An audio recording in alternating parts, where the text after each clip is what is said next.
Recording in progress.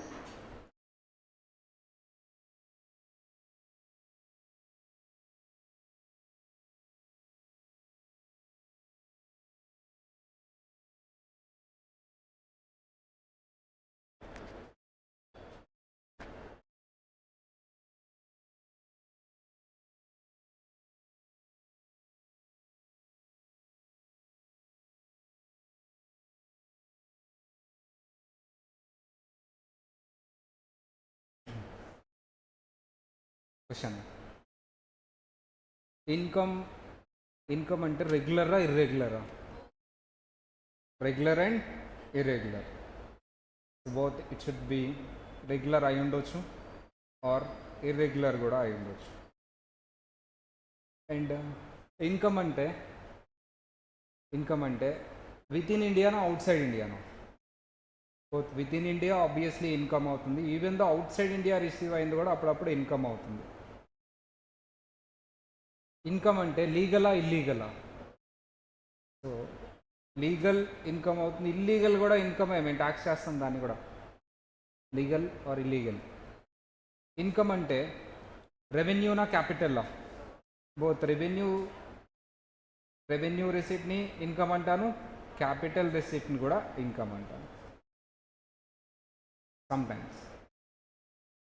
So ఇవి చెప్పుకున్నాం. తర్వాత ఇండియా డెఫినేషన్ చెప్పుకున్నాం అమ్మ. Charging section what is charging section? ఎప్పుడు అప్లై అవుతుంది నీకు ఇన్కమ్ ట్యాక్స్? నీకు ఇన్కమ్ ఉండాలి, నువ్వు ఎవరై ఉండాలి? పర్సన్ అయి ఉండాలి. పర్సన్ అంటే ఎవరెవరు వస్తారు? Individual, HF, partnership firm, company, AOP or, BOI, local authority, artificial judicial person. వీళ్ళకి ఇన్కమ్ ఉండాలి, ఆ ఇన్కమ్ ప్రీవియస్ ఇయర్ది అయి ఉండాలి. ఎప్పుడు ఆన్ చేస్తాడమ్మా ఇన్కమ్? ఎప్పుడు ఆన్ చేస్తాడు? Previous year. ఎప్పుడు ట్యాక్స్ కడతాడు? అది అసెస్మెంట్ ఇయర్లో ఉన్న ట్యాక్స్ రేట్స్ని ఫాలో అవుతూ ట్యాక్స్ కడతాడు. ఇండియా డెఫినేషన్ కూడా చెప్తున్నాం. India includes land mass, waterways up to 12 nautical miles, soil and subsoil, seabed, continental shelves, airspace above, and exclusive economic zones. దీని తర్వాత కాన్సెప్ట్ డిస్కస్ చేసాం మనం. లాస్ట్లో క్వశ్చన్ కూడా అడిగి వెళ్ళాను. ప్రీవియస్ ఇయర్ అంటే ఏంటి సార్ అంటే, year in which income is earned. Assessment year is the year in which the tax is assessed and paid. కొన్ని ఇయర్స్ చూసాం మనం, దానికి ప్రీవియస్ ఇయర్ ఏంటి, దానికి అసెస్మెంట్ ఇయర్ ఏంటో చూసాం. సేమ్ అలాగే ట్యాక్స్ అసెస్ చేసే డేట్ని బట్టి ప్రీవియస్ ఇయర్ అసెస్మెంట్ ఇయర్ ఏంటి, ఇన్కమ్ వచ్చిన డేట్ని బట్టి ప్రీవియస్ ఇయర్ ఏంటి, అసెస్మెంట్ ఇయర్ ఏంటి, ఇవన్నీ చూసాం. రైట్. కొత్తగా వచ్చిన వాళ్ళకి మరి ఏం చేయాలి? ఆల్రెడీ అయిపోయిన వీడియో చూడాలి. సో ఎందుకు అంటే, సరే అందరూ రిజల్ట్స్ వచ్చిన తర్వాత జాయిన్ అవుతారు కాబట్టి, రిజల్ట్స్ వచ్చిన తర్వాత బ్యాచ్ పెడితే సిలబస్ అవుతుందా అవదా? అవ్వదు, అటెంప్ట్ అవుతుంది. సో ఎలాగో తక్కువ క్లాసులే కాబట్టి ఫాస్ట్గా చూసేస్తే అర్థమైపోతుంది. మరి ఇప్పుడు అవి చూసే ఇక్కడ కూర్చోవాలా, ఇప్పుడు అర్థం కావట్లేదు అంటే మేబీ ఎంతో కొంత అర్థం అవ్వచ్చు కదా, అందుకని ఇవి కూడా వినండి.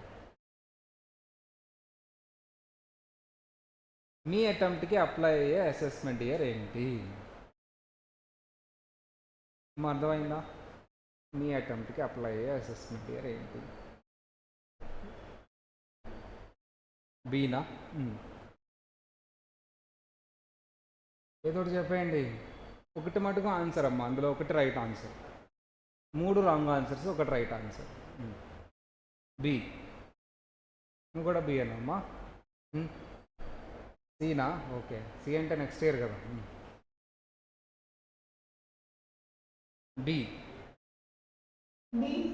బి పక్కా లాక్ చేసేనా? ఓకే అమ్మా. మీ అటెంప్ట్ ఎప్పుడు?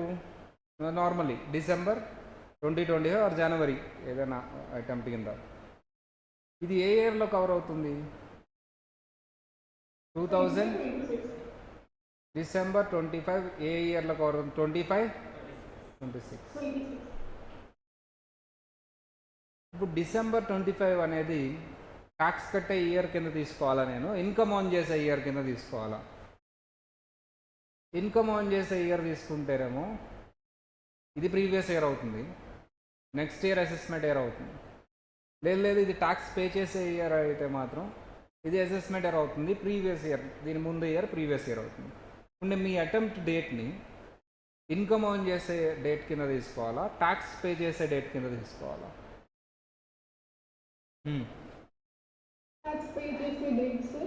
ఎందుకు ఇన్కమ్ ఆన్ చేసే డేట్ అవ్వకూడదు? కరెక్టే కదా.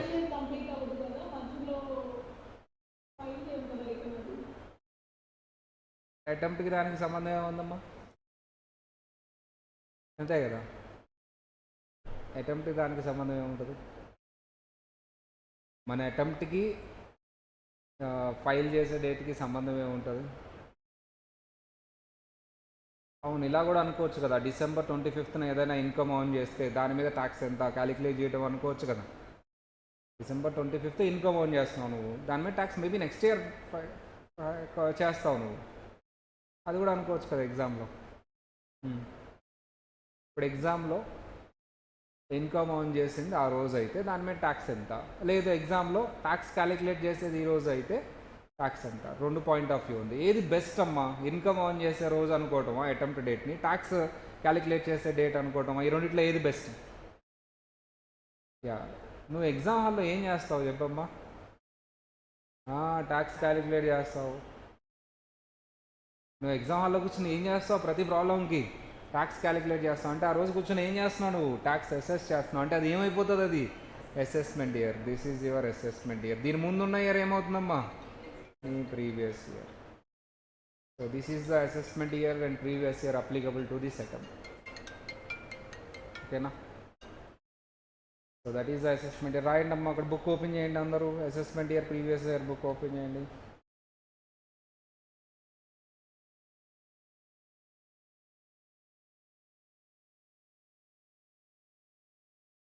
సార్, నువ్వు ఎగ్జామ్ హాల్లో కూర్చొని ట్యాక్స్ క్యాలిక్యులేట్ చేస్తావు. ఒక్కొక్క సమ్లో ఇన్కమ్ ఆల్రెడీ ఇచ్చేసి ఉంటాడు, ఎర్న్ చేసేసి ఉంటారు క్వశ్చన్ ప్రాబ్లంలో. నువ్వు ఆ ఇన్కమ్ సంబంధించిన ట్యాక్స్ క్యాలిక్యులేట్ చేస్తావు. అంటే నువ్వు ఆ డేట్న ఏం చేస్తున్నావు? నువ్వు ట్యాక్స్ అసెస్ చేస్తున్నావు. సో నీ ఎగ్జామ్ డేట్ ఏ ఇయర్లో ఫైల్ కవర్ అవుతుందో ఆ ఇయర్ నీకు అసెస్మెంట్ ఇయర్ అవుతుందో ఆ అసెస్మెంట్ ఇయర్ నువ్వు చదువుకోవాలి. దాని ముందు ఇయర్ ఏమైపోతుంది నీకు? Previous year. నీ అటెంప్ట్ ఎప్పుడమ్మా? ఎప్పుడు నీ అటెంప్ట్ చెప్పండి? December 2025. ఏ ఇయర్ కవర్ అవుతుంది? 2025-26. దాని ముందు ఇయర్. సరే, ఊరికే ఒక్కసారి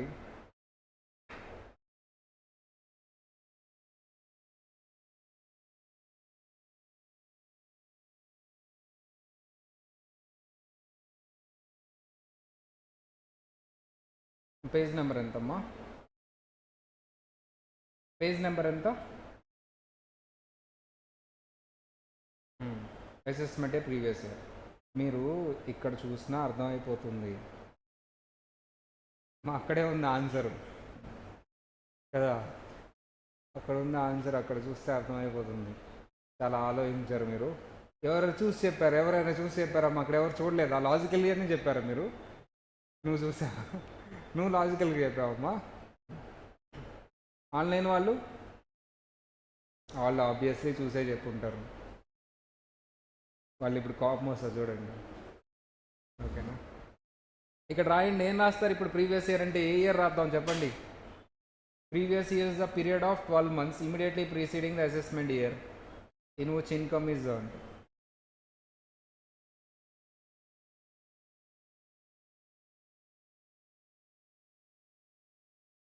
What is our previous year? For December 2025 attempt, previous year is చెప్పాలి. Previous year is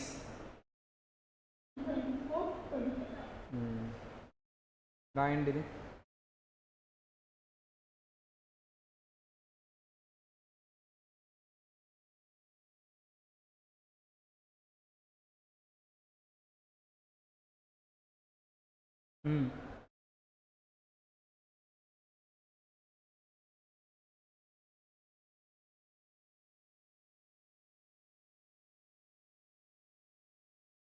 మా అసెస్మెంట్ ఇయర్ దగ్గరకు వచ్చింది. It is also period of 12 months in which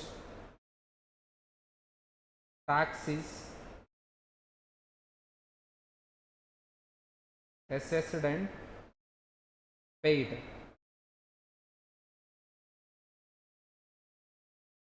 For December 25 attempt,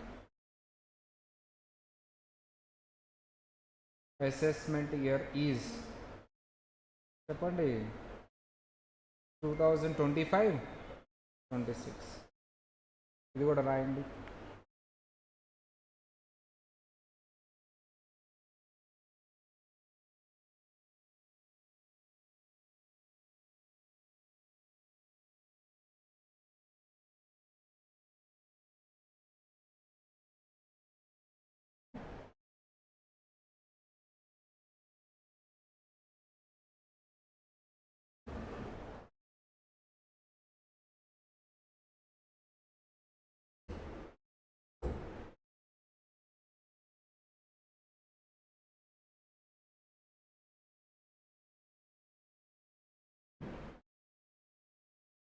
అమ్మా ఇప్పుడు మనం ఒక గేమ్ ఆడదాం.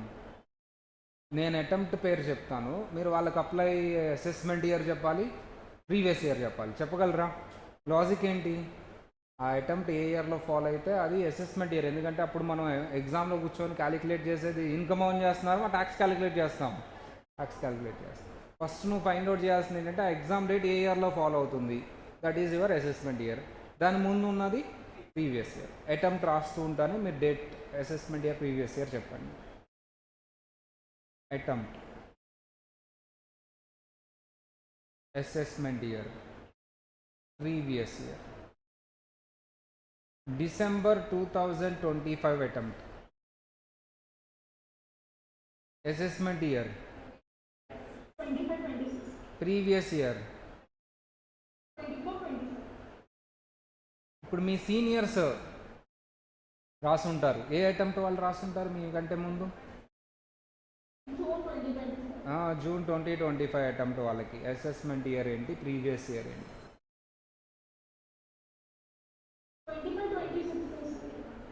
25-26 అసెస్మెంట్ ఇయర్. బాగా థింక్ చేసి చెప్పాలి. రాస్తున్నా ఇక్కడ, మళ్ళీ మార్చడం ఉండదు. 25 ప్రీవియస్ ఇయర్. షూరా? కరెక్టేనా ఇది? వాళ్ళు కూడా ఇదే చదువుకుంటారా? సరే, మీ తర్వాత అటెంప్ట్ ఎప్పుడమ్మా? మీ తర్వాత అటెంప్ట్ జూన్ 2026. ఇప్పుడు చెప్పండి. 2026 ప్రీవియస్ ఇయర్. కరెక్టేనా? ఇవన్నీ కరెక్టే. ఏ అటెంప్ట్ వాళ్ళకి అడ్వాంటేజ్? జూన్ అటెంప్ట్ వాళ్ళకి అడ్వాంటేజా, డిసెంబర్ అటెంప్ట్ వాళ్ళకి అడ్వాంటేజా అమ్మా? జూన్ వాళ్ళకి ఎందుకు అడ్వాంటేజ్? ఒకవేళ జూన్లో ఫెయిల్ అయినా డిసెంబర్లో ఏం మారదు, చిన్న చిన్న చేంజెస్ తప్పితే అసెస్మెంట్ ఇయర్ చేంజ్ అవ్వదు. కానీ డిసెంబర్ అటెంప్ట్ వాళ్ళు ఫెయిల్ అయితే మళ్ళీ జూన్ అటెంప్ట్ రాయాలి, అప్పుడు అసెస్మెంట్ ఇయర్ మారిపోతుంది, చాలా చేంజెస్ ఉంటాయి. ఆ చేంజెస్ అన్ని చదువుకోవాలి. యాక్ట్ మొత్తం మారతలే, కొన్ని చేంజెస్ ఉంటాయి. అందుకని ఫస్ట్ చాప్టర్లో పెట్టా, చేంజెస్ అన్నీ తీసుకొచ్చి ఫస్ట్ చాప్టర్లో పెట్టా. ఫస్ట్ చాప్టర్ ఒకటి జాగ్రత్తగా చూసుకుంటే చాలు. అందుకని నేను సిలబస్ని యాక్చువల్లీ ఏం చేస్తారంటే ఏవైతే ఎక్కువ చేంజ్ అవుతూ ఉంటాయో అవన్నీ ఫస్ట్ చాప్టర్లో పెట్టా. అంటే అటెంప్ట్ మారిపోయినా సరే, ఒకవేళ మీరు డిసెంబర్ అటెంప్ట్ అటు ఇటు అయినా సరే, జూన్ అటెంప్ట్ ఏమి ఇబ్బంది పడక్కర్లేదు. జూన్ అటెంప్ట్ కోచింగ్లో కూర్చొని ఫస్ట్ చాప్టర్ వినండి సరిపోతుంది. మిగతా అన్నీ ఆ చాప్టర్లో కవర్ అయిపోతాయి చేంజెస్ అని. అలా ప్లాన్ చేస్తాం మన మెటీరియల్. అది ఏం భయపడక్కర్లా. అంటే ఇప్పుడు జూన్ అటెంప్ట్కి అదే ఉంటుందా, మారిపోతుందమ్మా? మారిపోతుంది. అంటే నువ్వు ఇప్పుడు ఏం చేయాలి? కోచింగ్ ఆపేసి అప్పుడు తీసుకోవాలా? కోచింగ్ తీసుకోవచ్చా? నువ్వు తీసుకోవచ్చు. అప్పుడు ఏం చేయాలి? నువ్వు ఫస్ట్ చాప్టర్ ఒక్కటి జాగ్రత్తగా విను, మిగతా అన్నీ ఆల్మోస్ట్ అయ్యే ఉంటాయి. నేను మిగతా ఎక్కడెక్కడ చేంజెస్ వస్తున్నాయి అవన్నీ కూడా ఫస్ట్ చాప్టర్లో పెట్టేస్తా, తీసుకోవచ్చు. ప్రతి అటెంప్ట్కి అంతే చేస్తాను. కాబట్టి ఫస్ట్ చాప్టర్ ఒకటి జాగ్రత్తగా విను చాలు. ఇంకా స్టార్ట్ అవ్వాలా మంది ఫస్ట్ చాప్టర్ అవుతుంది, ఒక 2 daysలో అవుతుంది. అది ఫస్ట్ చాప్టర్. మరి ఇప్పుడు వరకు ఏం చెప్తున్నాను అంటే ఏదో ఊరికే డెఫినేషన్స్ అవి చెప్తూ ఉన్నా. ట్యాక్స్ రేట్స్ ఇంకా స్టార్ట్ అవ్వాలా. సరే sir, what is our previous year, what is our assessment year? ఇప్పుడు మనం చెప్పుకోవాల్సిన అసెస్మెంట్ ఇయర్ ఏంటి, ఇప్పుడు మనం చెప్పుకోవాల్సిన ప్రీవియస్ ఇయర్ ఏంటి? మనం చదువుకోవాల్సిన ఏంటి చెప్పండి? అసెస్మెంట్ ఇయర్ గట్టిగా చెప్పాలి అందరూ. 25-26. ప్రీవియస్ ఇయర్ ఇది 12 months పీరియడే, ఇది ఆబ్వియస్లీ 12 months పీరియడే అమ్మా. అసెస్మెంట్ ఇయర్ ఆ నెక్స్ట్ ఇయర్లో 12 monthsలో జూలై ఎండింగో అక్టోబర్ ఎండింగో రిటర్న్ వేయాలి.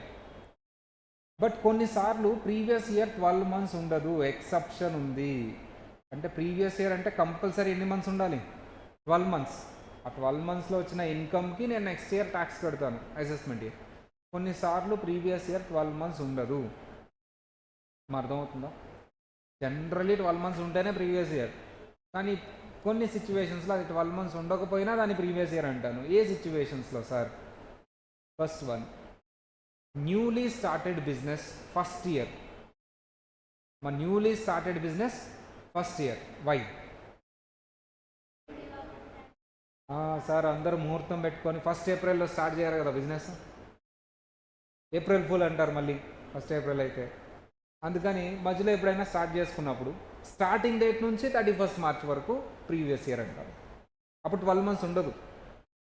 నెక్స్ట్ ఇయర్స్ నుంచి 12 months ఉంటుంది. ఇంకా ఒకటి చెప్పాను నేను, ఇంకొక దగ్గర కూడా 12 months ఉండదు. ఎప్పుడు?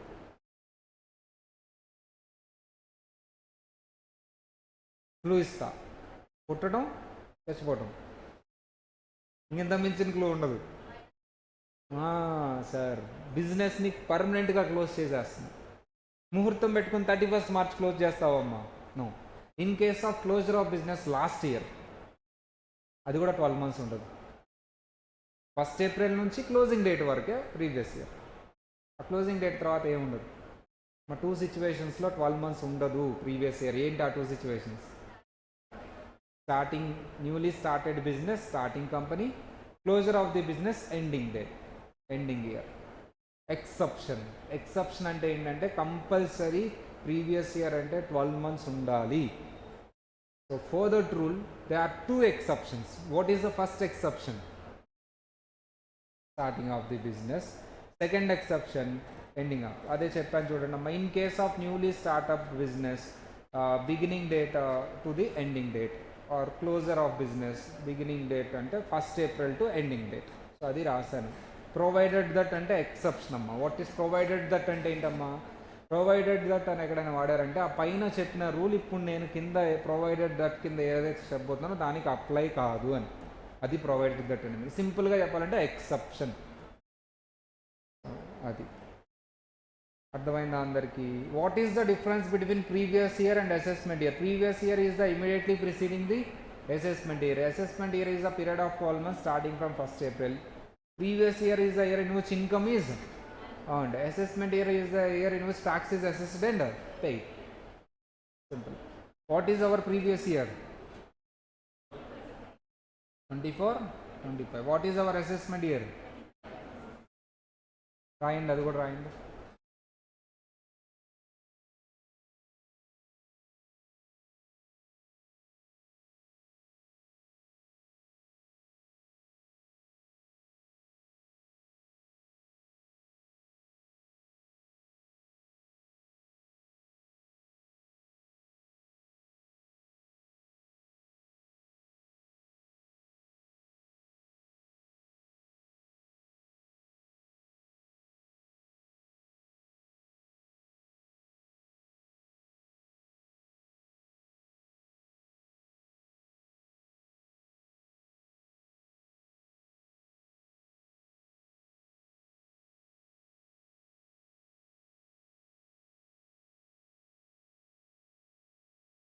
ఫస్ట్ ప్రీవియస్ ఇయర్లో ఎర్న్ చేసిన ఇన్కమ్, ప్రీవియస్ ఇయర్లో ఎర్న్ చేసిన ఇన్కమ్ ఎర్న్డ్ ఏ ఇయర్లో ట్యాక్స్ పే చేయాలమ్మా? అసెస్మెంట్ ఇయర్లో ట్యాక్స్ పే చేయాలి. Why not in previous year? ఎందుకు ప్రీవియస్ ఇయర్లోనే ట్యాక్స్ పే చేయకూడదు? పాసిబులా నాట్ పాసిబులా? Not possible. ఇన్కమ్ ఎంతో తెలియకుండా, ఇయర్లీ ఇన్కమ్ మీద ట్యాక్స్ పే చేయాలి. ఆ ఇయర్ క్లోజ్ అవ్వకుండా నీకు ఇన్కమ్ ఎంతో తెలుస్తుందా? No. That's why next year assessment ఇయర్లో పే చేస్తాం. అంటే ప్రీవియస్ ఇయర్లో ఎర్న్ చేసిన ఇన్కమ్ మీద ట్యాక్స్ ఎప్పుడు పే చేస్తామమ్మా? In the assessment year. But నేను ఇప్పుడు చెప్పబోయే సిచ్యువేషన్స్లో ప్రీవియస్ ఇయర్ ఇన్కమ్ మీద ట్యాక్స్ ప్రీవియస్ ఇయర్లోనే సెటిల్ చేసేయాలి నువ్వు. నెక్స్ట్ ఇయర్ వరకు టైం ఇవ్వను నీకు. అదేంటి సార్, నా ఇన్కమ్ ఎంతో నాకు తెలియదు కదా? అదంతా నాకు తెలియదు. మీ కేసెస్లో previous year is the assessment year. Previous ఇయర్లోనే ట్యాక్స్ అసెస్ చేయాలి. నేను ఆ కేసు ఏంటో చెప్తూ ఉంటాను, ఎందుకనేది మీరు చెప్పండి. రీజన్ మీరు చెప్పండి. నేనైతే ఏంటి కేసు అని నీట్గా ఎక్స్ప్లెయిన్ చేస్తాను. రీజన్ మీరు చెప్పాలి, ఓకేనా? మీరు ఎందుకు రాశారు? వాళ్ళకి అసెస్మెంట్ ఇయర్ అనేది లేదంట. వాళ్ళకి the income in the previous year is taxable in assessment year. This is general rule. Exception, the income is in previous year taxable in assessment year itself. వీళ్ళకి నెక్స్ట్ ఇయర్ ఇవ్వను, previous year itself tax చేస్తాను. First one AOPBY. ఏంటమ్మా first one? AOPBY, formed for short duration. జాగ్రత్తగా వినండి, జాగ్రత్తగా explain చేస్తాను. మీరు reason చెప్పాలి, ఎందుకు వాళ్ళకి నెక్స్ట్ ఇయర్ ఇవ్వలేదు, ఈ ఇయర్ సెటిల్ చేయమన్నారని రీజన్ చెప్పాలి. Association of persons, group of people, or association, body of individuals, ఎవరో గ్రూప్ అయ్యారు, అది షార్ట్ డ్యూరేషన్. అంటే ఆ డ్యూరేషన్ వరకు వాళ్ళు గ్రూప్గా ఉంటారు, తర్వాత ఎవరి పని వాళ్ళదే. Example, next month Vinayaka Chavithi ఉంది కదా? చెప్పండి అమ్మా, ఇంకా స్టోరీ మీరు చెప్పండి. ఏం చేద్దాం వినాయక చవితికి? చందా కలెక్ట్ చేద్దాం, మనందరం గ్రూప్గా ఫామ్ అయ్యి. చందా కలెక్ట్ చేసి ఏం చేద్దాం చెప్పండి, ఏం చేద్దాము? చందా కలెక్ట్ చేసి మళ్ళీ డిస్ట్రిబ్యూట్ చేసేద్దాం అందరికీ. విగ్రహం తీసుకొద్దాం, డీజే వాళ్ళని పెడదాం, అంతే, అయిపోయిందా వినాయక చవితి?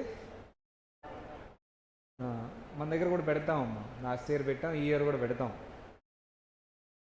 ఈ ఇయర్ పెద్దది పెడదాం అనుకుంటున్నాం. మొత్తం ఈ ఇయర్ బాగా గ్రాండ్గా చేద్దాం అనుకుంటున్నాం, పెద్దది పెడదాం అనుకుంటున్నాం. ఈ ఇయర్ డీజే కూడా పెడదాం అనుకుంటున్నాం. లాస్ట్ ఇయర్ డీజే పెట్టామో లేదు నాకు గుర్తులేదు. బతుకమ్మకు పెద్ద సౌండ్ స్పీకర్లు ఎప్పుడమ్మా మనం తెప్పించింది? మీరు లేరు అనుకుంటా. బతుకమ్మ గణపతికి చిన్న స్పీకర్ తెప్పించారు, కానీ బతుకమ్మకి పెద్ద పెద్ద స్పీకర్లు తెప్పించాం. పక్కింటి వాళ్ళు కూడా వచ్చి కంప్లైంట్ ఇచ్చేలా పెట్టాం. అలా వినాయక చవితికి సరే పెడదాం. సరే, ఖైరతాబాద్ లేకపోతే ఏదైనా ఒక స్ట్రీట్లో ఏదో గ్రూప్గా ఫామ్ అయ్యారు, వినాయక చవితి అని చెప్పేసి బొమ్మ తీసుకొచ్చారు, చక్కగా వినాయక చవితి సెలబ్రేట్ చేశారు. తర్వాత ఏమయ్యారమ్మా అందరూ? అయిపోయింది. ఈ వినాయక చవితి నిమజ్జనానికి తీసుకెళ్తుండగా ఇక అయిపోయింది కదా, నిమజ్జనం అయిపోతే అయిపోయినట్టే. ఇక ఆ ప్రసాదం కూడా ఇచ్చారు. వినాయక చవితి విగ్రహం తీసుకెళ్తూ ప్రసాదం పంచుకుంటూ వెళ్తున్నప్పుడు ఎవరు కూడా వచ్చారంటే ఇన్కమ్ ట్యాక్స్ ఆఫీసర్ కూడా వచ్చాడు. ఏంటి సార్ ఇలా వచ్చారు, ప్రసాదం కావాలా? అవునండి అని ప్రసాదం తీసుకున్నారు. ఏంటి సార్ ఇంక వెళ్ళిపోండి? కాదు కాదు కాదు, ఏం కావాలంటే ఇతనికి ట్యాక్స్. నాకు ఒక డౌట్, అసలు ట్యాక్స్ ఎందుకు అక్కడ? ఇన్కమ్ ఏది? Where is the income? Sir చందాలన్నీ స్పెండ్ చేసేసాం సార్, మీరు కూడా చందా ఇవ్వండి అంటాం. నో, లడ్డు ఆక్షన్ పెట్టాం. ఎంతకు పడదాం అమ్మా లడ్డు? వెళ్ళిపోద్ది, ఎక్కడికో వెళ్ళిపోద్ది. లాస్ట్ టైం నేనే పాడినట్టున్నా. సో ఎక్కడికో వెళ్ళి ఎంతకో పాడాం, మొత్తం నాకు గుర్తులేదు. 50,000, 60,000, 1 lakh, 2 lakhs కూడా వెళ్ళిపోద్ది లడ్డు. మరి అది ఇన్కమేగా, ట్యాక్స్ కట్టాలా? అవును. ఇప్పుడు ఈయన, సార్ మీరు ట్యాక్స్ చదువుకున్నట్లేరు, ఇక్కడే ప్రవీణ్ సార్ ఉంటారు, ఆయన దగ్గరికి వెళ్ళి కోచింగ్ తీసుకోండి, ఈ ఇయర్ ఎర్న్ చేసిన ఇన్కమ్ మీద ట్యాక్స్ ఎప్పుడు కట్టాలి? నెక్స్ట్ ఇయర్ అని చెప్తున్నాడు. ఇంకా నువ్వు సరిగ్గా చదువుకున్నట్లేవు. ఆయన తర్వాత ఇంకో రూల్ చెప్తాడు, ఎక్సెప్షన్ ఇది. మళ్ళీ నెక్స్ట్ ఇయర్ వస్తే ఉంటాడమ్మా వీళ్ళు. నెక్స్ట్ ఇయర్ కాదు, ఇంకో 1 hour తర్వాత వస్తే ఉంటారా అక్కడ ఎవరైనా? కాబట్టి వాళ్ళ దగ్గర ఎప్పుడు తీసుకోవాలి ట్యాక్స్? ఈ ఇయర్.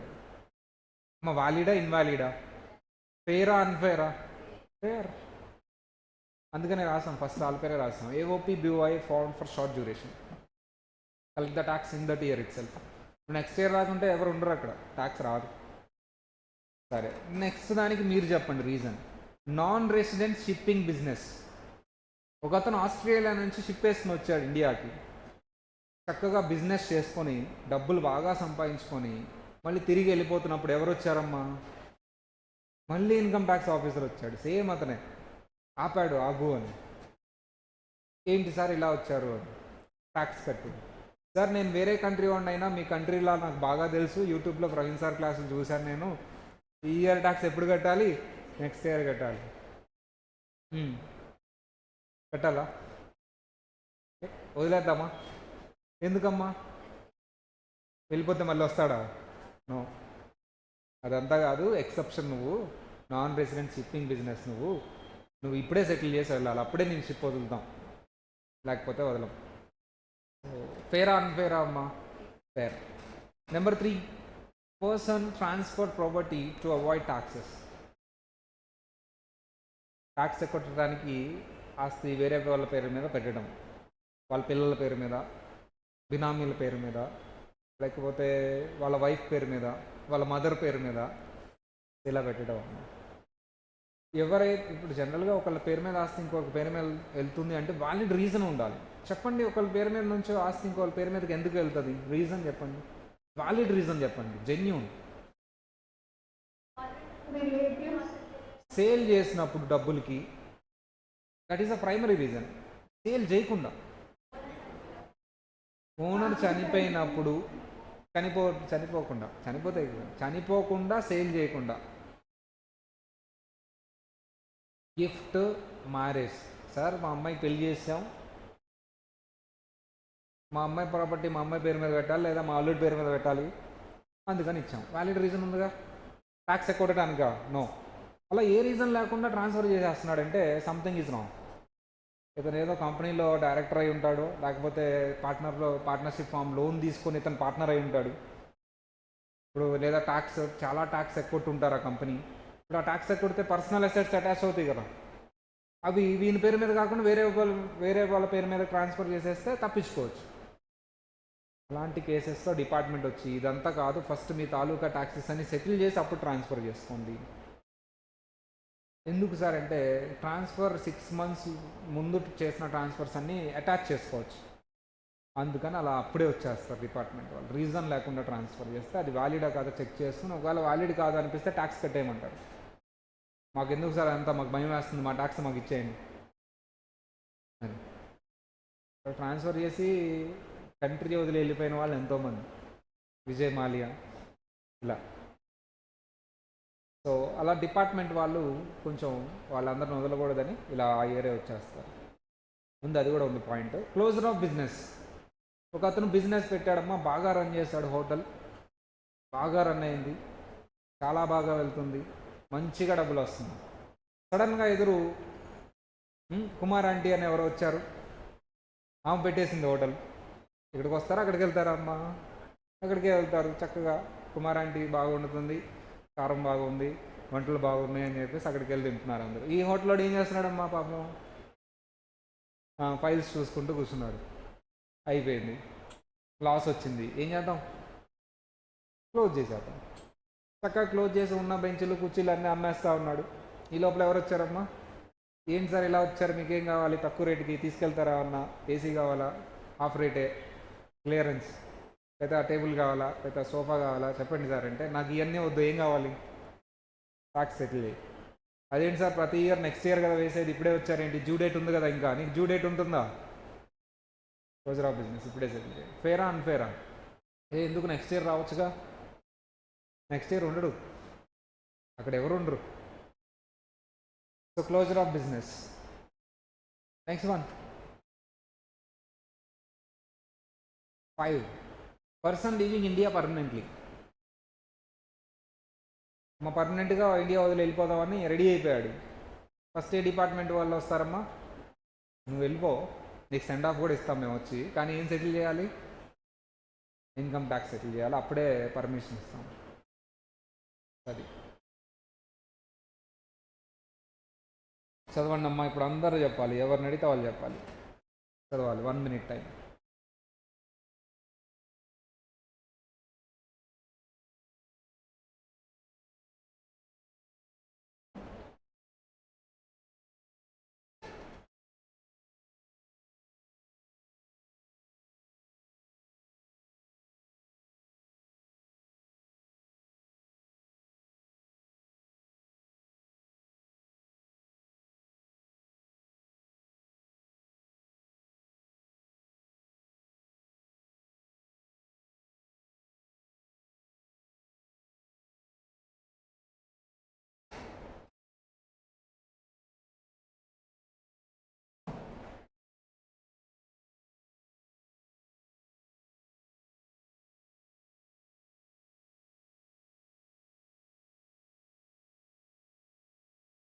అయిపోయిందా?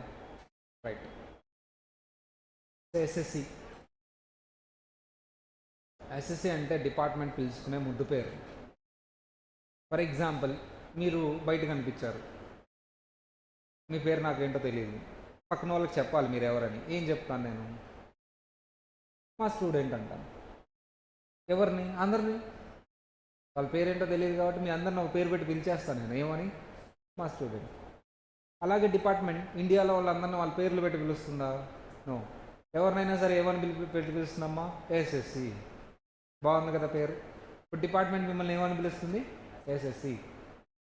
పలకండి ఏంటది? ఎస్ఎస్సి. ఎవరికి నోరు తీరని పేరు, మంచిగా స్పెల్లింగ్ వచ్చే పేరు పెట్టుకున్నారు వాళ్ళు. So SSC. దెన్ సార్ ఈ ఎస్ఎస్సి అంటే ఎవరు అంటే డిపార్ట్మెంట్ వాళ్ళతో డీల్ చేసినా, వాళ్ళు డిపార్ట్మెంట్తో డీల్ చేసినా, అది ఎనీ రీజన్ డిపార్ట్మెంట్ వాళ్ళని ఎస్ఎస్సి అని పిలుస్తుంది అంతే. వాళ్ళ పేరు ఉంటుంది, వాళ్ళకి ఒక నెంబర్ ఉంటుంది, పాన్ నెంబర్. అయినా సరే ప్రతిసారి వాళ్ళని ఎస్ఎస్సి అని పిలుస్తారు. మీరు ఎస్ఎస్సి అనగానే ఎవరు నా పేరు ఎస్ఎస్సి అనకూడదు. చాలా డిపార్ట్మెంట్ పిలుచుకుంటుంది అంతే మిమ్మల్నే ఎస్ఎస్సి అనేది. మధ్యలో మీరు వాళ్ళకి లెటర్ రాయకూడదు. I understand everything but who is SSC అని రాయకూడదు letter. You are the SSC, right? So అదే రాశారు చూడండి అమ్మా. SSC is a person. Person అంటే ఎనీ వన్. బట్ చెప్పుకున్నాం కదా పైన, అందరూ వచ్చేసారు కదా పర్సన్లో. ఇండివిజువల్, హెచ్యుఎఫ్ఏఓ, పిబిఓ అందరూ వచ్చేసారు. So any tax or some money payable, tax pay చేయాల్సి ఉంది, SSC. Sir any proceedings under income tax act has been taken. Income tax ప్రకారం ఏదైనా ప్రొసీడింగ్స్ డిపార్ట్మెంట్ మీ మీద తీసుకుంటుంది. ఏం తీసుకుంటుంది సార్? మీ ట్యాక్స్ వేయకపోతే, రిటర్న్ వేయకపోతే వాళ్ళే రిటర్న్ అసెస్ చేయడం, లేదా మీకు లాస్ ఎంత అని డిటర్మైన్ చేయడం, మీకు రిఫండ్ ఇవ్వాలంటే రిఫండ్ ఇవ్వటం. డిపార్ట్మెంట్తో మీరు ఇంటరాక్ట్ అయినా, మీరు డిపార్ట్మెంట్తో ఇంటరాక్ట్ అయినా, డిపార్ట్మెంట్ మిమ్మల్ని ఏమని పిలుస్తుందమ్మా? ఎస్ఎస్సి. Representative SSC. అప్పుడప్పుడు మీరు కాదు, మీరు వేరే వాళ్ళ తరపున రిప్రజెంట్ చేస్తున్నారు, అప్పుడు మిమ్మల్ని కూడా ఎస్ఎస్సి అని పిలుస్తాం. అదేంటి నేను కాదు ఎస్ఎస్సి, ఆయన, నువ్వు కూడా ఎస్ఎస్సి. మేము అంతే పిలుస్తాం అంతే. మాతో మాట్లాడితే ఎవరినైనా ఎస్ఎస్సి అని పిలుస్తాం అంతే కదా. మీ ఇన్స్టిట్యూట్కి వచ్చిన ఎవరినైనా నేను ఏమని పిలుస్తాను? స్టూడెంట్. అది జాయిన్ అయ్యాడా, జాయిన్ అవ్వలేదా, ఏ కోర్సు, ఇదంతా నాకు సంబంధం లేదు. వచ్చాడు అంతే స్టూడెంట్. Then deemed SSC. కానీ పేరెంట్ని స్టూడెంట్ అని పిలవను, తిడతారు నేను స్టూడెంట్ అని. ఇక్కడ అలా కాదు. ఆల్ ఓవర్ ఇండియా ఎవరినైనా వీళ్ళు ఎస్ఎస్సి అంటారు. అవుట్ సైడ్ ఇండియా వాళ్ళని కూడా ఎస్ఎస్సి అంటారు. దాన్ని deemed SSC. Out side India ఉన్నారు సార్, వేరే కంట్రీ వాళ్ళని కూడా ఎస్ఎస్సి అని పిలుస్తా. నేను మాట్లాడుతున్నా అంటే పిలుస్తా అంతే. నాకంటే ఎక్సెప్షన్స్ ఉన్నాయి. నేను ఓన్లీ స్టూడెంట్స్ అని పిలవాలి, పేరెంట్స్ని స్టూడెంట్స్ అని పిలవకూడదు. డిపార్ట్మెంట్కి అదేం లేదమ్మా. నువ్వు ఎవరైనా కానీ నేను నీతో మాట్లాడుతున్నానంటే నేను నేను ఎస్ఎస్సి అనేస్తాను అంతే. Deemed assessee. అది definition. Any tax or sum or money payable అంటే ట్యాక్స్ పేయబుల్. ఎనీ ప్రొసీడింగ్స్, ఏమేమి ఉంటాయి ప్రొసీడింగ్స్? ట్యాక్స్ రిటర్న్ వేయకపోతే ఇదిగో రిటర్న్ వెయ్యి, నీ ఇన్కమ్ ఇంత అని చెప్పడం, ఎస్ఎస్ చేయడం, రీఫండ్ ఇంత అని చెప్పడం, లాస్ ఇంత అని చెప్పడం. రిప్రజెంటేటివ్ ఎస్ఎస్సి అంటే ఒక చిన్న పిల్లోడుకి గార్డియన్గా ఉన్నాను నేను, ఆ రిటర్న్ వేయాలి ఆ పిల్లోడు, బట్ నేను రిప్రజెంటేటివ్, అతని తరపున నేను వేస్తున్నాను. Deemed SSC. సో అప్పుడప్పుడు వేరే కంట్రీ వాళ్ళని కూడా నేను ట్యాక్స్ రైజ్ చేస్తాను. వేరే కంట్రీ వాళ్ళు ఇక్కడ ఇండైరెక్ట్గా బిజినెస్ చేస్తూ ఉంటారు. ఏదో ఒక ఎగ్జాంపుల్ చెప్పు నాకు. ఫర్ ఎగ్జాంపుల్ ఇప్పుడంటే సోషల్ మీడియా బాగా హిట్ అయిపోయిందమ్మా. సోషల్ మీడియా మీరు సాంగ్ చేశారు, ఏదో సాంగ్ చేశారమ్మా, చక్కగా ఏదో ఒక రోడ్డు మీద డాన్స్ చేస్తూ ఉంటే వీడియో వేసి పెట్టేశారు యూట్యూబ్లో. యూట్యూబ్ రెవెన్యూ వస్తుంది. ఎక్కడి నుంచి వస్తుంది రెవెన్యూ? యూఎస్లో వాళ్ళు చూస్తున్నారు మీ సాంగ్ని, యూఎస్ నుంచి వస్తుంది. ఇదంతా కాదు, నాకు ట్యాక్స్ కట్టాలంతే. మీరెవరు? ఇండియా. ఇప్పుడు వాళ్ళని కూడా ఎస్ఎస్సి అని పిలుస్తారు. యూట్యూబ్ వాళ్ళని కూడా ఎస్ఎస్సి అని పిలుస్తుంది. చాలా ఎవరినైనా ఎస్ఎస్సి అని పిలుస్తారు. Deemed assessee. అయిపోవచ్చినాయి డెఫినేషన్స్ అయిపోవచ్చినాయి అంటే ఇంకే స్టార్ట్ అవుతుందమ్మా మనకి? Tax calculation and tax rates. అదే మెయిన్ చాప్టర్. ఇవి కాదు, పిల్లలందరూ సెట్ అయ్యేంత వరకు అది చెప్తూ ఉంటాం. ఎప్పుడమ్మా రిజల్ట్స్? సిఎంఏ రిజల్ట్స్ ఎప్పుడమ్మా? ఈరోజు డేట్ ఎంత? అందరూ చెప్పాలి. ఈరోజు డేట్ ఎంత? 4. మండే హాలిడే, మొహరం ఉంది. సో పిల్లల పేరెంట్స్ అంతా మాకు ఫోన్ చేసి రిక్వెస్ట్ చేస్తున్నారు కాబట్టి మండే హాలిడే ఇస్తున్నాం అమ్మ. సండే వీకెండ్ ఏం లేదు, నెక్స్ట్ సండే నుంచి వీకెండ్ ఉంటుంది, గ్యారంటీ వీకెండ్ ఉంటుంది. సో మండే వరకు హాలిడే ఉంటుందమ్మా. సో ట్యూస్డే 8th అమ్మా. మీ రిజల్ట్స్ ఎప్పుడు? 8th.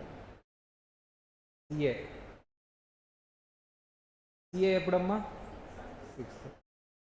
అంటే మనం హాలిడే అయిపోయి మళ్ళీ ట్యూస్డే 8th రిజల్ట్స్ కాబట్టి చక్కగా క్లాస్లో కూర్చొని మీ రిజల్ట్స్ ఏంటో చూద్దాం. ఓకేనా? పాస్ ఆఫ్ ఫెయిల్ అంటే ఆల్రెడీ చూసుకుని ఉంటారు కదమ్మా. ఇంకా అది పాస్ ఆఫ్ ఫెయిల్తో ఏముంది, ఆల్రెడీ మీరు చెక్ చేసుకుని ఉంటారు కీతో. మ్యాక్సిమం పాస్ అయిపోతారు. ఓకేనా? గ్యారంటీ పాస్ అవుతారు. సో అది ట్యూస్డే ప్రోగ్రామ్ అంతా అది ఉంటుందమ్మా. వెన్స్డే నుంచి ఫుల్ ఫ్లెజ్డ్గా జరుగుతూ ఉంటుంది. లా కూడా స్టార్ట్ అవుతూ ఉంటుంది, చిన్నగా జరుగుతూ ఉంటాయి.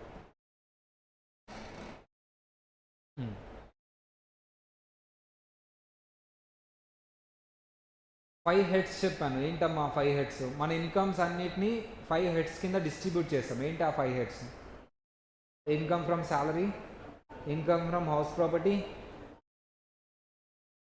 PGBP, capital gains, other sources. అంటే నువ్వు ఏ ఇన్కమ్ అన్నా చెప్పు, ఈ 5 హెడ్స్లో ఫాలో అవుతుంది. అంటే ఈ 5 హెడ్స్ ఉన్న వాళ్ళు అదృష్టవంతులు. మీకు ఈ 5 హెడ్స్లోనూ ఇన్కమ్ ఉండాలని మనస్ఫూర్తిగా కోరుకుంటున్నాను నేను. శాలరీ రావాలి మీకు, హౌస్ ప్రాపర్టీ రెంట్ రావాలి, బిజినెస్ తాలూకా ఇన్కమ్ రావాలి మీకు, క్యాపిటల్ గెయిన్ రావాలి, అదర్ సోర్సెస్ గిఫ్ట్లు రావాలి, అన్నీ రావాలి. అలా మీకు ఈ 5 హెడ్స్ ఇన్కమ్ ఉండాలి. తదస్తు ట్యాక్స్ కట్టాలి. అన్నీ యాడ్ చేస్తే అలా అన్ని హెడ్స్ ఇన్కమ్ అంతా యాడ్ చేస్తే ఉంటే, లేకపోతే జీరో యాడ్ చేస్తే వచ్చేదే ఏంటమ్మా? అది గ్రాస్ టోటల్ ఇన్కమ్. మీ గ్రాస్ టోటల్ ఇన్కమ్ ఎంత ఉండాలి? మొత్తం అన్ని సోర్సెస్ ఆఫ్ ఇన్కమ్ ఈ 5 హెడ్స్లో డిస్ట్రిబ్యూట్ చేసేస్తే మొత్తం యాడ్ చేస్తే వచ్చేది గ్రాస్ టోటల్ ఇన్కమ్ అంటారు. 5 హెడ్స్ ఇన్కమ్స్ అన్నీ యాడ్ చేస్తే. చాలామందికి 5 హెడ్స్ ఉండవులే. నాకుందమ్మా. నాకు ఏముంటుంది? శాలరీ కొంత ఉంటుంది, బిజినెస్ కొంత ఉంటుంది, హౌస్ ప్రాపర్టీ లేదు, రెంట్ ఏం లేదు, నాకు క్యాపిటల్ గెయిన్ ఏం లేదు, అదర్ సోర్సెస్ ఉంటుంది కొంత, కమిషన్ అవన్నీ. అంటే ఈ మూడే ఉన్నాయి నాకు, మిగతా జీరో. అవన్నీ యాడ్ చేస్తే నాకు గ్రాస్ టోటల్ ఇన్కమ్. మీకు ఎంత ఉండాలి గ్రాస్ టోటల్ ఇన్కమ్? మీ అందరికీ గ్రాస్ టోటల్ ఇన్కమ్ పరాను ఒక 60 lakhs 70 lakhs ఉండాలని మనస్ఫూర్తిగా కోరుకుంటున్నా. 60 lakhs పెట్టుకుందాం. అంటే 60 lakhs, అందులో ఒక 30 lakhs నాకు ఇవ్వాలి. మీకు 60 lakhs వచ్చినాయి అంటే ఎవరి వల్ల? నేను దీవించడం వల్ల. మీ అందరికీ ఇయర్లీ 60 lakhs అబో ఇన్కమ్ రావాలి. తదస్తు. రేపు పొద్దున వస్తే మాత్రం నన్ను గుర్తుపెట్టుకోవాలి. అదిగో పలానా నాకు చెప్పాడు కాబట్టి నాకు వచ్చినాయి అని. ఇయర్లీ 30 lakhs చాలు. ఇంకో 30 lakhs మీ పేరెంట్స్ కొని, మీరు ఎట్లయినా పోండి, మాకు సంబంధం లేదు. మీ పేరెంట్స్కో 30 lakhs ఇవ్వండి, నాకు 30 lakhs ఇవ్వండి. ఓకే? మీకు ఎందుకు డబ్బులు అమ్మా, చిన్నపిల్లలు. సరే. అలా గ్రాస్ టోటల్ ఇన్కమ్ చాలా ఉంటుందమ్మా. కొంతమందికి మీరు ఇమాజిన్ చేయలేని అంత ఉంటుంది, చాలా ఉంటుంది. ఇమాజిన్ చేయలేని ఉంటుంది. దాని మీద ట్యాక్స్ కూడా చాలా ఉంటుంది. అది కూడా మీరు ఇమాజిన్ చేయలేనంతే ఉంటుంది. ఈ చాప్టర్లోనే క్యాలిక్యులేట్ చేద్దాం. నిర్మలా సీతారామన్ గారమ్మా అసలు ఎక్స్ట్రా ఏం వదలట్లేదు. 12 lakhs వరకు వదిలేశారనే ఒక ఆనందమా, లేకపోతే 12 lakhs కంటే ఎక్కువ వస్తే ఎంతైనా ట్యాక్స్ వేస్తారనే బాధ, ఇవన్నీ ఉన్నాయమ్మా. సో ఈ రోజుల్లో 12 lakhs తక్కువ ఎర్న్ చేసే వాళ్ళు చాలా తక్కువ మంది ఉంటారు. So salaried people, middle class వాళ్ళే. కానీ వాళ్ళ దగ్గర జిఎస్టీ అని చాలా ఎక్కువ తీసుకుంటున్నారు సార్. కానీ 12 lakhs అబోవ్ కేసులోకే వస్తారు మీరు ఫ్యూచర్లో. ఫ్యూచరిస్టిక్గా 12 lakhs అబోవ్ కేసులోకే వస్తారు. ట్యాక్స్ మాత్రం చాలా ఉంటుంది. సరే సార్, ఇవన్నీ యాడ్ చేస్తే గ్రాస్ టోటల్ ఇన్కమ్. దీని మీద ట్యాక్స్ కట్టద్దు. దీంట్లో నుంచి నేను కొన్ని తీసేస్తాను. డిడక్షన్స్ అంటారు వాటిని. ఏమంటారమ్మా అంటే నువ్వు ట్యాక్స్ కట్టాలి, కానీ నువ్వు నేను చెప్పిన మంచి పనులు చేస్తే అది తీసేసి రిమైనింగ్ కట్ట. ఆ మంచి పనులు ఏంటి అనేది ఒక చాప్టర్లో చెప్పాను. అంటే మనం వాళ్ళ డిపార్ట్మెంట్ చెప్పిన పనులన్నీ నువ్వు చేస్తే ఆ మంచి పనులు ఏంటి అనేటానికి ఒక చాప్టర్. అందులో ఒక 2-3 మంచి పనులు చెప్తా. నీ పేరు మీద ఎల్ఐసి తీసుకో. మంచి పనా చెడ్డ పనా? మంచి పని. అది రెడ్యూస్ చేసేసి మిగతా దాని మీద ట్యాక్స్ కట్టు. నాకు డౌట్, ఎల్ఐసి తీసుకుంటే ఎవరికి లాభం? మనకి లాభం. మధ్యలో డిపార్ట్మెంట్కి ఏంటి? నువ్వు అది చేస్తే నేను నీకు అది రెడ్యూస్ చేసి ఇస్తా, వాళ్ళకేంటి లాభం? గవర్నమెంట్కి ఏంటి మధ్యలో? డిపార్ట్మెంట్ మంచి వాళ్ళు, మంచి పని, మీ మంచి కోరుకునే వాళ్ళే డిపార్ట్మెంట్, సెంట్రల్ గవర్నమెంట్. మీరు బాగుండాలని మనస్ఫూర్తిగా కోరుకుంటారు వాళ్ళు. అందుకనే నువ్వు ఎల్ఐసి తీసుకో, నువ్వు మెడికల్ ఇన్సూరెన్స్ తీసుకో, రోడ్డు మీద పడకుండా ఉంటావు, నీకు ఇదిగో ట్యాక్స్ బెనిఫిట్ ఇస్తా. ఇలా చిన్నప్పుడు కానీ మనం స్కూల్కి వెళ్ళిపోతే పేరెంట్స్ ఏమి ఇస్తారమ్మా? ఇదిగో ఈ 2 రూపాయలు తీసుకో, కొనుక్కో, స్కూల్కి వెళ్ళు. ఇప్పుడు మాకంటే 2 రూపాయలు అమ్మా, మీకు 2 రూపాయలు కాదులే, 10 రూపాయలు తీసుకో. అంతేం లేదమ్మా. నీకు ఇన్సూరెన్స్ లేకపోయినా, నీకు మెడికల్ ఇన్సూరెన్స్ లేకపోయినా బర్డన్ ఎవరి మీద పడతారు? మీ అందరూ ఇల్లు ఎవరి మీద పడతారమ్మా? గవర్నమెంట్ మీద. ఆరోగ్యశ్రీ అని గవర్నమెంట్ హాస్పిటల్స్, ఎవరి పేరు మీద వాళ్ళ ఇన్సూరెన్స్ ఉంటే ఫ్యామిలీలు రోడ్డు మీద పడవు, గవర్నమెంట్ మీద బర్డన్ ఉండదు. ఇన్సూరెన్స్ ఇస్ సపరేట్ కాన్సెప్ట్, అది నేను తర్వాత ఎక్స్ప్లెయిన్ చేస్తాను. అలా డిపార్ట్మెంట్కి ఎస్ఎస్సికి బాగా బెనిఫిట్ అయ్యే పనులనే రాశారు అక్కడ డిడక్షన్స్లో. అవి తీసేస్తే రిమైనింగ్ దాని మీద నువ్వు ట్యాక్స్ కట్టాలి. మరి ఎగ్జంప్షన్ అంటే ఏంటి సార్? డిడక్షన్ ఓకే అర్థమైంది, మరి ఎగ్జంప్షన్ అంటే ఏంటి సార్? అసలు ఎగ్జంప్షన్ లిస్ట్లో వచ్చింది అంటే గ్రాస్ టోటల్ ఇన్కమ్లోనే రాదు. అగ్రికల్చర్ ఇన్కమ్ అసలు ఎక్కడ రాదు. Exempted list 10 section. ఎగ్జంప్షన్ అనేది ఏ సెక్షన్లో చెప్తారమ్మా? సెక్షన్ 10లో చెప్తాడు. ఎగ్జంప్షన్ లిస్ట్ అనేది సెక్షన్ 10లో చెప్తాడు. ఎగ్జంప్షన్ అనేది సెక్షన్ 10లో చెప్తారు. ఆ లిస్ట్లో మీరు వచ్చారు అంటే, మీ ఇన్కమ్ ఫాలో అయింది అంటే, you know need to include it in the gross total income. Difference అర్థమైందా? డిడక్షన్ అంటే ఏంటి? ఆల్రెడీ గ్రాస్ టోటల్ ఇన్కమ్లో ఉన్న అమౌంట్ ట్యాక్సబుల్ మైనస్, వాళ్ళు ఏదో మీ సీనియర్స్ ఏదో చెప్తున్నారమ్మ, మైనస్ డిడక్షన్స్ తీసేస్తే దాన్ని మిగతా దాని మీద ట్యాక్స్ కట్టాలి. ఎగ్జంప్షన్ అంటే మైనస్ చేయాలా? అసలు తీసుకోకూడదు. Ignore it. So every income is charge to tax unless specifically exempted. ఏ సెక్షన్లో చెప్తున్నాడు ఎగ్జామ్టెడ్ ఇన్కమ్? సెక్షన్ 10. ఓ పెద్ద చాప్టర్ ఉంటుంది, మీకు పెద్ద లిస్ట్ ఇస్తాడు. అందులో కొన్ని అగ్రికల్చర్ ఇన్కమ్ లాంటివి, అలాంటివి మాత్రమే చదువుకుంటాం. సార్ డిడక్షన్స్ కూడా పెద్ద చాప్టర్ ఉందమ్మా, అది కూడా ఇంటర్కి ఎంతవరకు కావాలో అంతవరకే చదువుకుంటాం. So deductions, what is the difference between exemption and deduction? అది ఎగ్జామ్షన్స్ అనేది అసలు గ్రాస్ టోటల్ ఇన్కమ్లోనే ఇంక్లూడ్ చేయము. డిడక్షన్ అంటే ఆల్రెడీ ఉంటుంది, మైనస్ చేసుకుంటాం కండిషన్స్ సాటిస్ఫై చేస్తే. ఇక్కడ ఎగ్జామ్షన్లో కండిషన్స్ ఏముండవు, ఆ లిస్ట్లో వస్తే చాలు, మేము అసలు యాడే చేయము. ఎగ్జామ్షన్స్ అనేది సెక్షన్ 10లో చెప్తారు. Deductions section 80. అమ్మ డిడక్షన్స్ అన్ని ఏ సెక్షన్లో చెప్తారమ్మా? సెక్షన్ 80లో చెప్తారు.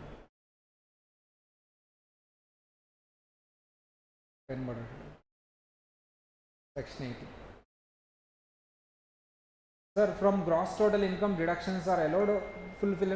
దేనికి కండిషన్స్ ఉంటాయి, దేనికి కండిషన్స్ ఉండవు? ఎగ్జామ్షన్స్కి ఏ కండిషన్స్ ఉండవు. సెక్షన్ 10 లిస్ట్లో కవర్ అయితే చాలు. డిడక్షన్ తీసుకోవాలి అంటే వాళ్ళు చెప్పినట్టు నువ్వు చేయాలి. ఎల్ఐసి అలా వాళ్ళు చెప్పిన ఎల్ఐసి పాలసీసే తీసుకోవాలి. ఎగ్జంప్షన్ అందరూ చెప్పాలమ్మా. Exemption sir, exemption means 100% exempted, not chargeable to tax, no need to including gross total income. Deduction means partial exemption, only certain percentage of income is exempted.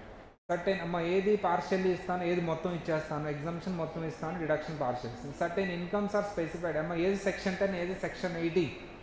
Exemption income section 10, deduction section 80. If income is exempted, it is not considered for taxable purpose. Deductions are available. అంటే head wise deductions ఇస్తాను, ఓవరాల్గా కూడా ఇస్తాను. ఓవరాల్గా ఇచ్చే deductions separate chapter, మరి head wise ఇచ్చే deductions each and every హెడ్లో ఉంటుంది. అర్థమైందా? ఆ హెడ్లో కూడా డిడక్షన్స్ ఇస్తాను, ఓవరాల్గా గ్రాస్ టోటల్ ఇన్కమ్ నుంచి కూడా ఇస్తాను. సెక్షన్ 80 అది. హెడ్ వైజ్ ఏవైతే ఉన్నాయో అవి హెడ్ వైజ్ చూద్దాం. ఇలా ఇవన్నీ వస్తాయమ్మ మనకి. ఎగ్జామ్షన్స్ సపరేట్ చాప్టర్ ఉంది, డిడక్షన్స్ సపరేట్ చాప్టర్ ఉంది. ఈచ్ అండ్ ఎవ్రీ హెడ్లో కూడా డిడక్షన్స్ వస్తాయి. ఫర్ ఎగ్జాంపుల్ శాలరీ హెడ్లో మీ మొత్తం శాలరీస్ నుంచి నేను 50,000 తీసేసి ట్యాక్స్ చేస్తాను. 50,000 ఈజ్ డిడక్షన్. అలా హెడ్ వైజ్ కూడా ఇస్తాను, అది అక్కడ చూద్దాం. Then what is total income or taxable income? అమ్మ టోటల్ ఇన్కమ్కే టాక్సబుల్ ఇన్కమ్ అని పేరు ఉంది. మీ గ్రాస్ టోటల్ ఇన్కమ్లో నుంచి డిడక్షన్స్ తీసేస్తే వచ్చేదాన్ని ఏమంటారు? Total income. దీన్నే టాక్సబుల్ ఇన్కమ్ అని కూడా అంటారు. వై? దేని మీద ట్యాక్స్ క్యాలిక్యులేట్ చేస్తారు? గ్రాస్ టోటల్ ఇన్కమ్ మీద, టోటల్ ఇన్కమ్ మీద? Total income. అందుకనే దీన్ని ఏమన్నారు మీరు? టాక్సబుల్ ఇన్కమ్ అని కూడా అంటారు. Total income is also known as taxable income.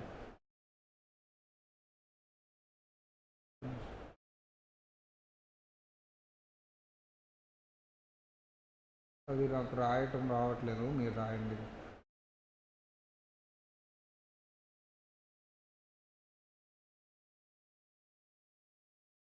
taxable income, total income ఇక్కడ రాసాను చూడండి. total income is also known as taxable income because on which tax is computed.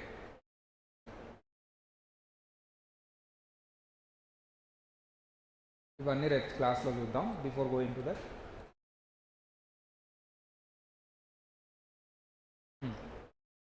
ఈరోజు క్లాస్లో మనం స్టార్టింగ్ ఏం చెప్పుకున్నాం సార్ అంటే previous year assessment year. What is our previous year?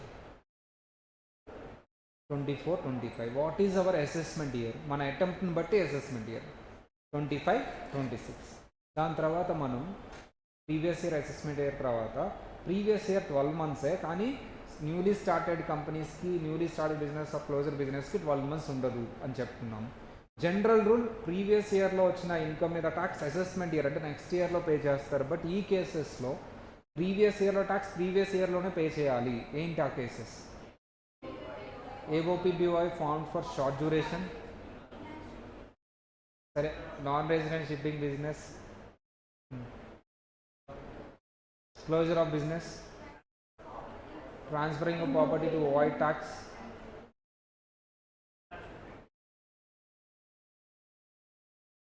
Person living India permanently. గుర్తుంటాయా? దాని తర్వాత మనం ఏం చెప్పుకున్నాం సార్ అంటే gross total income. Gross total income అంటే 5 headsలో ఉన్న ఇన్కమ్స్ని యాడ్ చేస్తే గ్రాస్ టోటల్ ఇన్కమ్. దాంట్లోంచి డిడక్షన్స్ తీసేస్తే టోటల్ ఇన్కమ్ ఆ టాక్సబుల్ ఇన్కమ్. ఎగ్జంప్షన్ అంటే అసలు గ్రాస్ టోటల్ ఇన్కమ్లోనే తీసుకోము. ఎగ్జంప్షన్కి డిడక్షన్కి డిఫరెన్స్ ఏంటంటే exemption is 100% exemption if it is covered in section 10. ఇక్కడేమో సెక్షన్ 80 ఆర్ హెడ్ వైజ్ కూడా ఉంటాయి డిడక్షన్స్. ఇక్కడ వరకు ఈ క్లాస్లో చెప్పుకున్నామమ్మా. నెక్స్ట్ క్లాస్లో మనం రిమైనింగ్ చెప్పుకున్నాం. సో ప్రస్తుతానికి స్టార్టింగ్ అవుట్ 1 hour క్లాస్ జరుగుతూ ఉంటుంది. తర్వాత 1.5 hour 2 hours కూడా క్లాసెస్ ఉంటాయి. అండ్ అప్పుడు నీట్గా వెళ్ళిపోతూ ఉంటుంది. ఫస్ట్ కాన్సెప్ట్ నేర్చుకుంటే మీరు ఈజీగా ఎన్ని సమ్స్ అని చేసేయచ్చు. అంటే first of all twisted sums తక్కువే ఉంటాయి డీటీలో. ఫస్ట్ నార్మల్ సమ్స్ చేసుకుని తర్వాత ట్విస్టెడ్ సమ్స్కి వెళ్తే బెస్ట్ నన్ను అడిగితే. సో చాలామంది స్టూడెంట్స్ ఏం చేస్తారంటే ఆ టాపిక్ తీసుకొని దాంట్లో డీప్గా వెళ్ళిపోతూ ఉంటారు, ట్విస్టెడ్ దానికి కూడా. నేనేమంటే ఫస్ట్ సిలబస్ అంతా ఒకసారి కవర్ చేసిన తర్వాత then go by the next step. అప్పుడు దాని మీద కూర్చున్నప్పుడు మీకు అవగాహన వస్తుంది. ఎందుకంటే డీటీలో ఎప్పుడు ఒక చాప్టర్ మీద సర్టైన్ క్వశ్చన్ ఉండదు. Most of the questions are linked with the 2-3 chapters.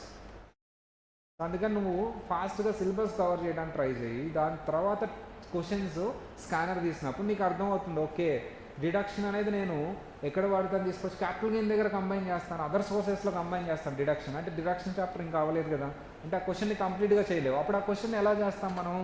ఎక్కడి వరకు కావాలో అక్కడి వరకే చేస్తాం. నేనేం చేశానంటే ఆ క్వశ్చన్స్ అన్నింటినీ చాప్టర్ వైజ్ ఎక్కడి వరకు కావాలో అక్కడి వరకే ఫ్రేమ్ చేసుకుంటూ వచ్చా. నిజానికి అలాంటి క్వశ్చన్ ఎగ్జామ్లో ఉండదు. నీకు ఎగ్జామ్లో ఎలాంటి క్వశ్చన్ ఉంటుంది? 2 chapters కంబైన్ అయి ఉంటుంది. నేనేం చేశాను, దాన్ని చాప్టర్ వైజ్ డివైడ్ చేస్తాను. ఎందుకంటే చెప్పుకునేటప్పుడు 2-3 chapters కంబైన్ చేయలేము కదా. ఆ చాప్టర్ ఇంకా అయిపోయి ఉండదు, ఈ చాప్టర్ ఏమో అయిపోయింది. అలా అని చెప్పేసి ఆ చాప్టర్ కూడా అయిపోయిన తర్వాతే క్వశ్చన్స్ డిస్కస్ చేద్దామని అనుకున్నాను అనుకో, అయిపోయింది. ఈ చాప్టర్ మర్చిపోతారు, ఆ చాప్టర్ చెప్పేలేదు. దట్స్ వై ఏ చాప్టర్కి ఆ చాప్టర్ క్వశ్చన్స్ డివైడ్ చేస్తాను. అవి బాగా చేసుకున్న తర్వాత మీరు స్కానర్ తీసుకొని చేసుకుంటే అయిపోతుంది. స్కానర్లో కూడా కొన్ని క్వశ్చన్స్ అర్థం కాకుండా ఉండొచ్చు, మీకు ఆన్సర్ అక్కడ ఉన్నా సరే. అప్పుడు నన్ను అడగండి. క్యాలిక్యులేషన్ డీటెయిల్ ఇవ్వడు అప్పుడప్పుడు స్కానర్లో కానీ మన ఇన్స్టిట్యూట్ బుక్లో కానీ. సో లేదా మిస్టేక్స్ ఉండొచ్చు అక్కడ కూడా, అప్పుడు నన్ను అడగండి, సరిపోతుంది. ఇలా ప్రొసీజర్ ఫాలో అయితే ఎక్కువ మార్క్స్ వస్తే ఈజీగా తీసుకోవచ్చు.